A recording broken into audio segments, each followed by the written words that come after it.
So, good morning. It still is morning. Okay, 10 minutes. Yeah, so I'm going to tell you in a bit who I am. What I'm going to talk about is the design in industrial environments. Um, it's quite a specific, um, yeah, how do you call this? A specific subject um, that has some challenges in Wi-Fi. And I hope I can take you a little bit on a trip to yeah, my work weeks and work days. Um, just excusing myself for the guys in English over here, because I made my presentation in Dutch. But I'll tell you what's on the screen. Just to give you a short idea of who I am. My name is Joris Kneppers.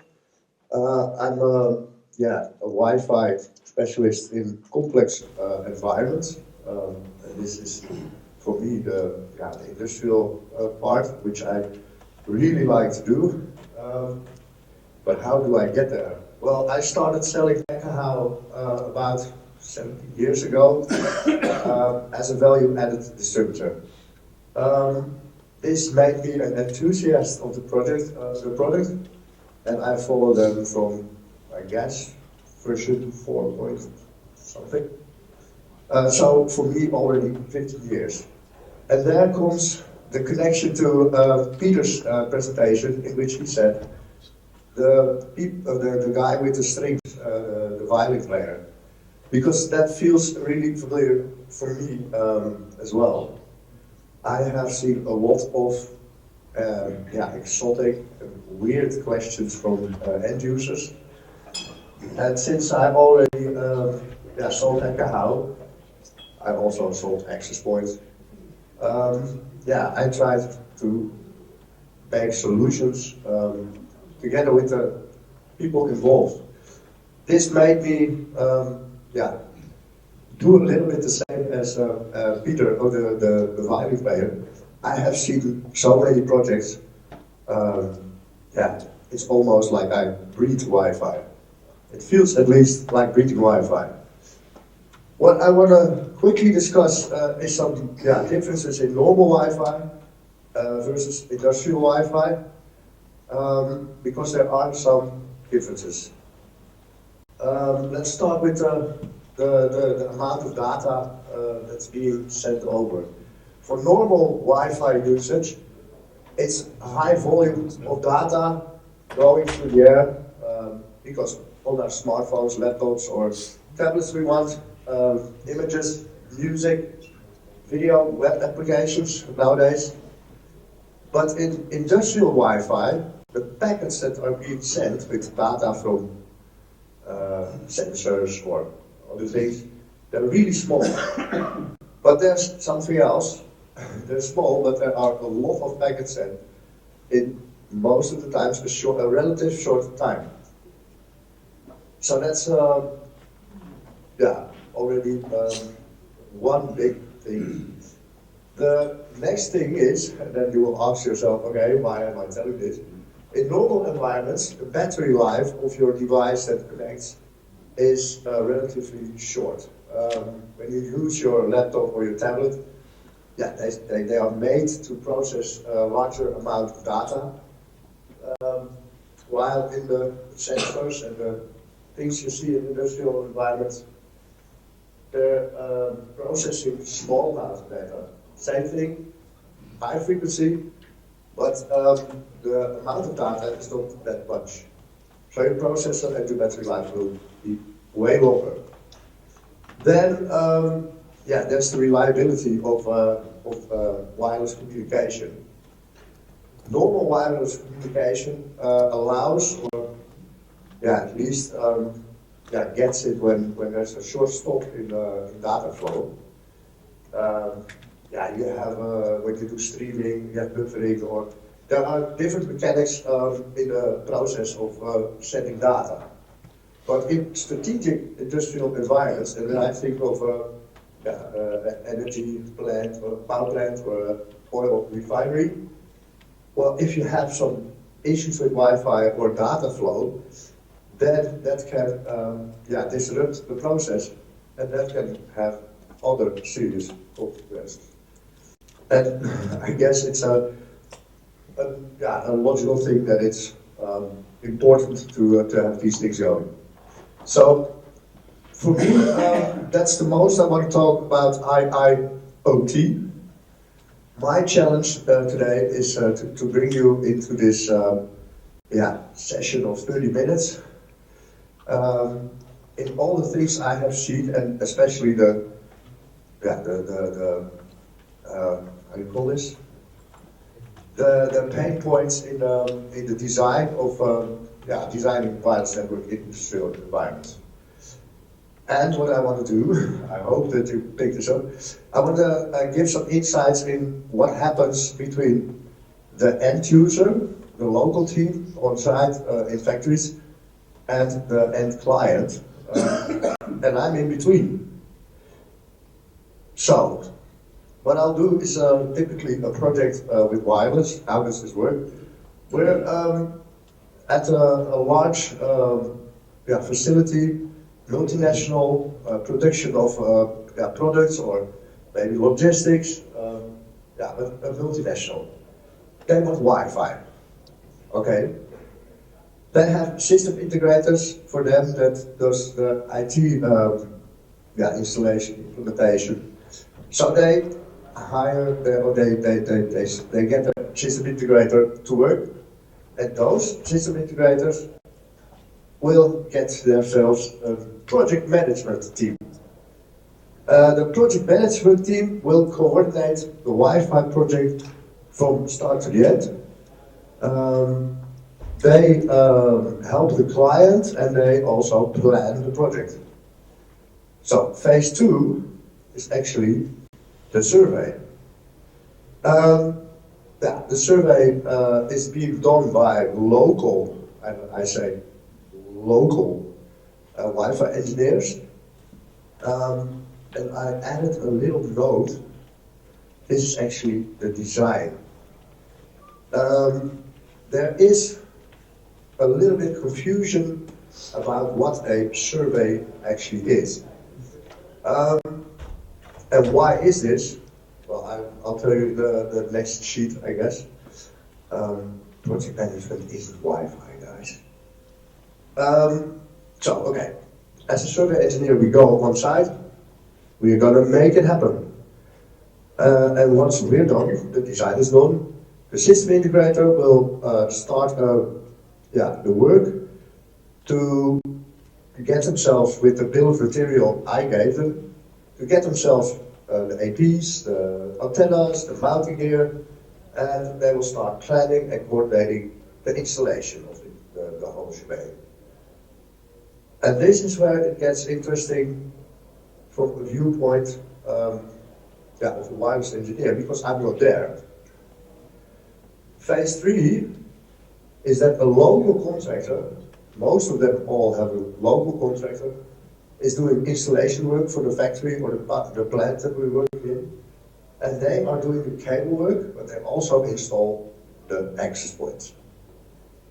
And when that's done, the local, or me, Wi-Fi engineer gets flown in again. We do a site survey again, and this one is the validation survey. I added this. I'm going to kick in a lot of open doors for a lot of people, I guess, the engineers here. But validation is something different than the design. Yeah. Of course. What could possibly go wrong with a planning like this? Well, I've seen a lot of projects, and I think everything can go wrong. In any phase, there are steps that being not going in the way that it's supposed to go. I just added the steps in phase 1. So the client wants Wi-Fi. It still happens a lot of times that the end user, the client, wants Wi-Fi. They want good Wi-Fi. But what is good Wi-Fi? They still struggle, with changing this into a workable set of requirements that is given to the people on site. So not always the requirements are set right. The floor plans are missing. They don't even know what they're going to do with Wi-Fi because they have no idea of the future. That's all because the knowledge about Wi-Fi is most of the times at a higher level of management. So in America, they think, okay, we're going to roll out Wi-Fi for all our plants, which brings us to a decision not made by the people, IT people on site. So they don't have any idea of why we are doing this. The communication about this is most of the times just going to 2 or 3 people and they say, okay, we're going to plan a survey. But once I get on site and I tell them what I'm going to do, I need a key to get into every room and I want to go in 15 times. Then they have no clue. And they have a little bit different expectations than the higher management because they want their personnel to be able to do Facebook in the canteen, while the higher management wants the equipment working. They want just-in-time implementations, etc., etc., etc. So that's also a big point of misunderstanding between what's going to happen. The one that I still find almost every time with the Wi-Fi project is that the project management team that's hired to do this is not really being driven by wireless people. So when they talk about a passive survey or an active survey, or maybe a survey with an AP on a stick, then that gives misunderstandings. I have been sent to projects where I was supposed to do a passive validation or a passive survey, but when I get the documentation and the PO and read what's actually being asked, it's an AP on a stick design project. Nobody in the team knew until I talked with a wireless guy from that multinational, but they're way, way, way apart and not in the Netherlands. So they're not easy to reach. That's why they hire a project management for this. The other thing that project management asks for is that you have to do this really in a structured way, and they want to have a report on everything.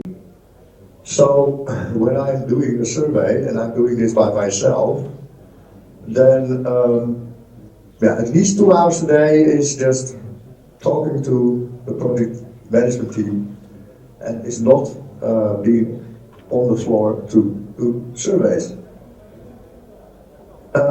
When you do this in a larger team, because we also do this with 3 or 4 or 5 teams, then you have to gather your data to discuss with the people before this. So that takes time, a lot of time. But we're there to make things happen. What I said here for the English people, the good wireless surveys are very scarce. They are not here, not there, and they are being flown in late in the process. They are not only solving issues or challenges with the really complex environment, but also with the people on site and the management in America, etc., etc., etc. And I'm still amazed. In these projects, it's still, I think, millions of dollars are spent, millions of dollars, because it's not one factory, but it's 20. And they still send me floor plans, fire escape plans, or I even had an Excel file which contains some screen captures of a plant. That's not workable for me as a wireless engineer. These things are the things that I hope people are picking up that are on the contractor side, because it's really important for a Wi-Fi design for a plant that's multiple acres, or how do you call it, wide, that the process is tight. I want to deliver a good network. I also realized myself, and that's why I like to do the wireless industrial environment, it's a challenge to solve puzzles. Every day there's a new puzzle, and there's obstacles to be taken, and then just one by one. The most important one is safety. Safety issues are strict. The bad thing about strict safety issues is you're on a tight schedule, but you can't run. Never run in these factories. So take extra time. Never ever rush in these things. For me, one of the important things to do is to take in day one. I get into the project. Take in the safety can take me half a day already. But also every day I have to discuss where am I working, what am I going to do, is it this building or this production line? It costs me an hour a day. I can do 4 APs in a day, in an hour. If I have to do 400, then it's oh wait, I'm going too fast. Okay, access. Access is also a thing that, it's going to hold you up. Make sure that there's an escort with you that has the master key. And still, this is not, even if I tell them up front all the times, this is not always the case. So, the guy with the keys is over there, I'm over here. It takes 20-25 minutes to go from one part of the plant to the other, because you can't run. Make sure the escort always has a master key. So access is something the end user or the client on site doesn't really understand. Why do you want to go into that room 20 times while it's actually not allowed? ATEX zones, explosion-free zones. Why do you want to go in 20 times? Yeah, because I have to design wireless and I want to know what happens. Important. The next one, I already had that one. The floor plans that you will get, prepare yourself, they're never accurate. Never. Make sure you have some people and make friends with people from the drawing room. And we call this the engineers on site that build the factory and upgrade the factory. They are the ones that you have to find the first day, because if you start working on drawings that are not accurate, you can't stop and do it another time. Okay, yeah. So what happens? I'm in a factory, so it's a sort of how do they do it show, with a lot of machines going on and perfume making, or French fries or hamburgers, maybe washing or soap. So how do they do it? There's constant movements all around you. And in between of a very weird environment with, how do you call this, transport belts, transport things? Yes. Forklifts, specialized machines, tanks, etc. I have to do my work. So it's actually how do they do it, but in real life. And in this, you have to design a network. This is something you can't do alone. Teamwork is very important. So it's actually a working area for a lot of people. So a lot of factors that you have to consider when you go on site and do an area. The most important factor in this are the people that are around on the floor itself. Don't forget to notify them that you're coming. Oh yeah, okay. I do some planning up front. So I make myself a route through the buildings, etc., etc., etc., which is for me the most logical. But once I come on site, whoosh, I can throw it all out of the window, because there is work being done. People are constantly moving, and yeah, some areas are not physical. Yeah, you can't go in on day 1 or day 7 or day 8, so you have to plan it. Again, teamwork, make sure you communicate about this, and yeah, keep in mind, the circumstances on the locations are really rapidly changing, and they ask for a flexible way of working. The gear that you bring on site. Make sure that you bring enough gear, maybe even double what you already have, because it's going to help you with the efficiency on site. Yeah, efficiency. So if I go on site, I don't have one tripod, but I have 2 or maybe even 3, with different APs and different configurations.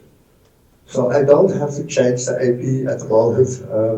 I'm going into an office on site, or yeah, going to use another AP. Also make sure that you have proper equipment. Don't go in with a tripod that has a very thin aluminum thing if you have to go 7 meters up. The APs that are being used in these environments are heavy. 4, 5, 6 kilos. Well, okay, let's keep it on 4 without antennas. It has to go up, and it has to be stable. So please make sure you have some proper gear. So, what's happening here? The first time I'm going in with my tripod, mine goes to 7 meters. So I'm pushing it up, and then every eye and every people on the work floor are just, whoop, what's happening here? So the first 2 meters, that's okay. Then there's another 2 meters, the thing goes a little bit like this. People are really getting scared what's happening here. And as a matter of fact, every time I do this for the first time in a factory, a new factory, I'm scared as well.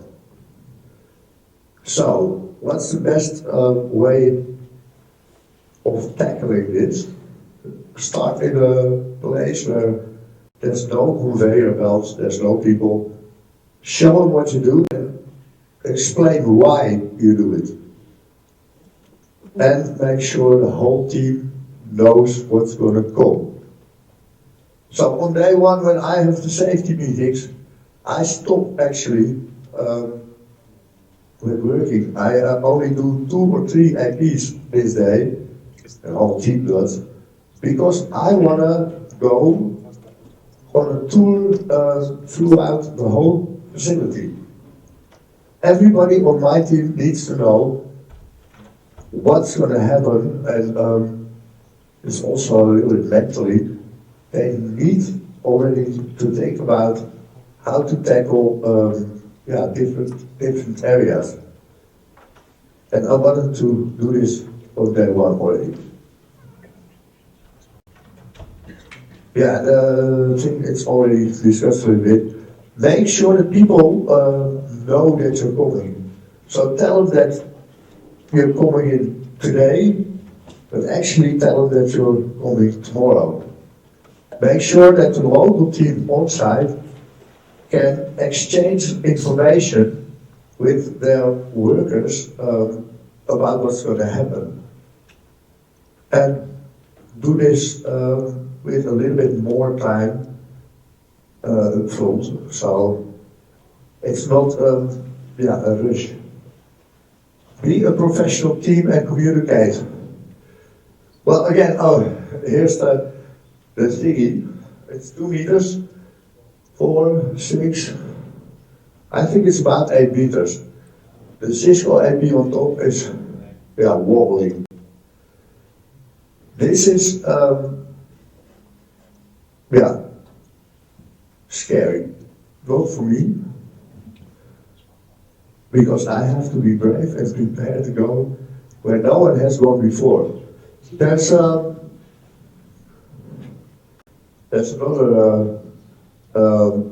I guess there's another picture in a pit where I am in between the conveyor belts, and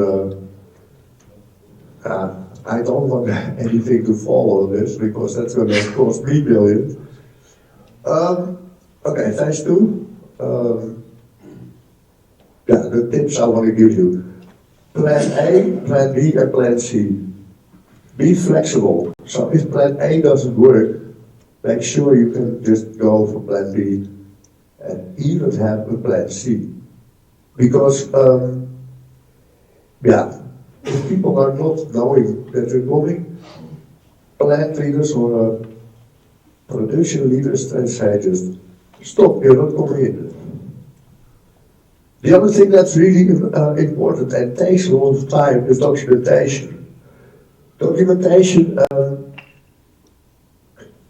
is not only about the type of AP or where it has to go, you also have to describe where to mount it.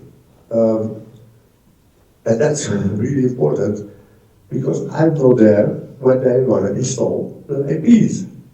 So make sure you have clear pictures, and not 1, but 2 or 3 for the installation team. If you don't do this, then I will come back and find this. BadWiFi.com has these large amount, but it happens. So if I give them just a mat with some blue balls on it, there's the AP installed, then you see this. Or just installed behind a huge air conditioner, and that's not helping. So make sure you document. This is actually phase 3, where I have to come back. And I still see this. Making this straight or tight, how do you call this? If you have to solve these issues afterwards, then it's just one big mess costing a lot of money. So, good Wi-Fi networks come from good people. That's you guys. And most of the problems I see happening on the site are being solved by a good design. That means that I'm installing it in between the conveyor belts at a certain height. If I think it has to be installed there, then they have to just put it there. But it's not most of the times the best and ideal location for the install partner or the agent.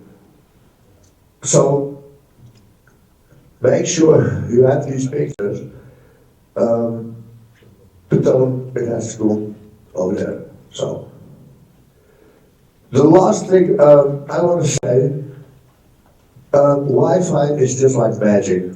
What's actually going through the air, guys? I have no clue. I'm working Wi-Fi for about 17 years now, but what's actually moving through the air? Last year I discussed this with somebody that knows a lot of wireless or wireless communication. Radio signals are something magic.